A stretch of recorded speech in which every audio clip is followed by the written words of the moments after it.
What's up? I'm AJ, and welcome to Don Garlits Museum of Drag Racing.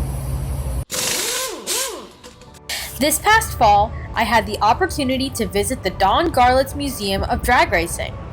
It sits on almost 13 acres of property with over 50,000 square feet of space between the Drag Racing Museum and the Antique Car Museum. The facility is located triangularly right smack in the middle between Gainesville, Tampa, and Orlando in the heart of Florida. My parents had visited here many years before I came along, but I'm excited to finally take a look myself. I even heard that there might be a famous Fiero lurking in these walls. The self-guided tour starts off in the gift shop of the Museum of Drag Racing, and there you buy tickets that give you access to both the Drag Racing Museum as well as the Classic Car Museum. The Drag Racing Museum is organized predominantly by year or generation of drag racer. Although Don Garlits has a long, storied racing history, the museum isn't just dedicated to him, but to some of his many colleagues in the drag racing community, as you'll see. There are engines of all different kinds.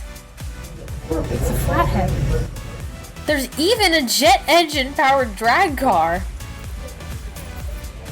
The drag cars are of all different types, including this fantastic early 1960s Dodge Dart. It has an absolutely gorgeous Ram Charger 413 big block V8. We then passed a whole collection of skinny drag cars, which all seem to be blown Ford big blocks. And then I came across this little guy with an Oldsmobile 350 Rocket V8. Although smaller, it reminded me of the enormous Oldsmobile 455 big block that my dad has sitting in storage next to my mom's Volkswagen bus. I won't show all of the drag cars. You'll need to come visit for yourself to see all of those. But I will show you a few of the ones that caught my eye. There was this C4 Corvette from Tom McEwen, this really cool Mercury Capri from Roy Hill, a Dodge Daytona from Daryl Alderman, and one that was near and dear to my heart, Shirley Muldowney's car. Shirley is one of the winningest drag racers of all time and is the most successful female drag racer in history. Don Garlits has a fantastic display of her memorabilia here with a video showing her life story. Next, we head off to the engine room. It's a room full of engines, and I'm gonna rebuild all of them.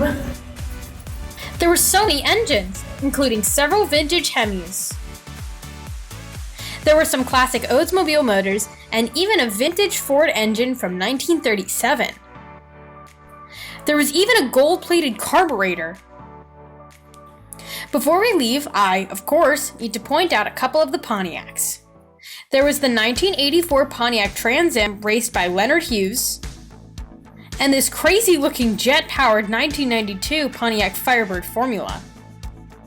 There was even this little guy, a 1966 AMT Piranha. I've never seen anything like this, but it sure does look pretty cool.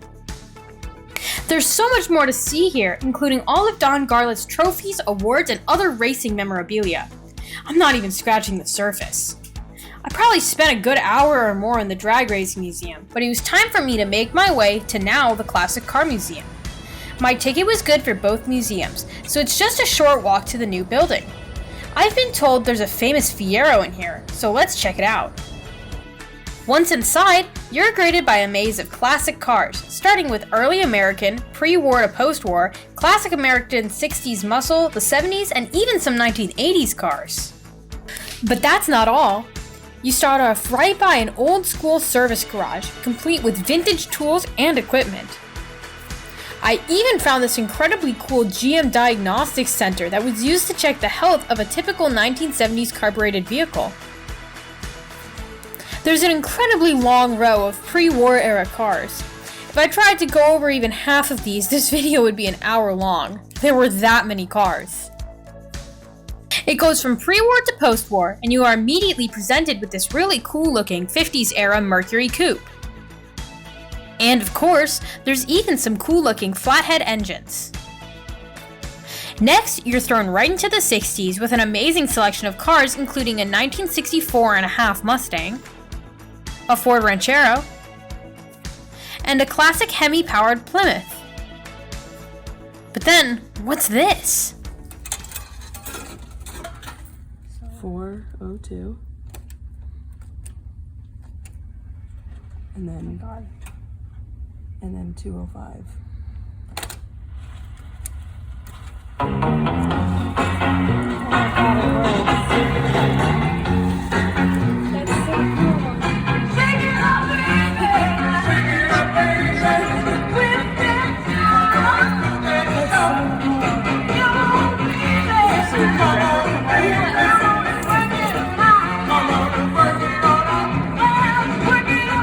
Okay, back to the cars. We make our way a bit further down, and my mom spots her favorite, a classic 1974 Volkswagen Karmann Ghia with only 27 miles on it. We make our way further down, and then I find it. Look, it's a Fiero, and it's from Smokey Yunick. For those who don't know, Smokey Yunick was the inventor of the hot vapor engine. He designed this engine, which was way ahead of its time, and put it in several unique vehicles back in the early 1980s. There's an excellent video of this Fiero in which you can watch and listen to the engine running. I'll post a link to that at the top. The engine is unique in that the fuel is superheated using exhaust gases, which effectively turns it into a vapor. This vapor is then injected using a turbo, with an end result of over 51 miles to the gallon and a 0 to 60 of just over 5 seconds on an otherwise totally stock Iron Duke. Faye Hadley from All Girls Garage posted a response to the video which stated that the original Smokey Yunick car was crushed, but the original engine was saved. One of her friends found a nearly identical Fiero and restored it to identical condition as the one you saw in the video. He then donated it to Don Garlits, and the one you see here.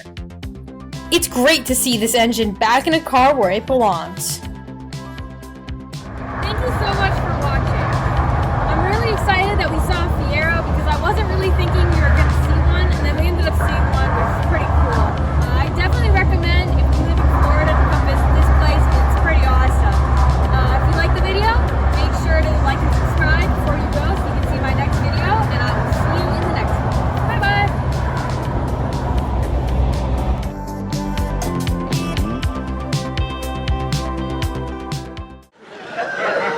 All right. I guess that's about all I got to say.